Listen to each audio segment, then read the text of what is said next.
You've called yourself lazy, others have too, but what if I told you that laziness was never the real problem? What if what you've been calling laziness was actually something else, something deeper, something your mind did to protect you?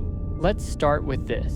Laziness is not the absence of effort, it's the presence of something else. Avoidance, overwhelm, exhaustion, fear, and underneath it all, a nervous system that no longer feels safe.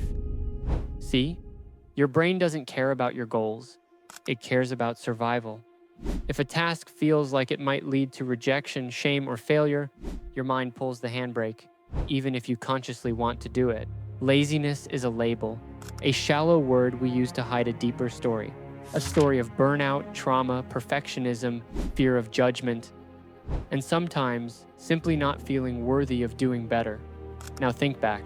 How were you treated when you didn't perform as expected and when you failed a test? Did someone say it's okay to try again? Or did they say you're just lazy? When we're kids, failure doesn't just hurt, it threatens our identity because we learn if I don't succeed, I don't deserve love. So what does the brain do? It protects you from the pain of trying. It whispers, don't even start, stay safe. And you obey, not because you're weak, but because you learned to associate effort with danger. This isn't laziness. This is your mind doing its job, protecting the younger version of you who was once hurt for not being enough. And now, you grow up into a world that measures your worth by productivity, hustle culture, comparison, endless scrolling. Everyone is achieving. You, just trying to start. You're flooded with dopamine, but starved of purpose. You can't focus, not because you're lazy, but because your brain is overstimulated and tired.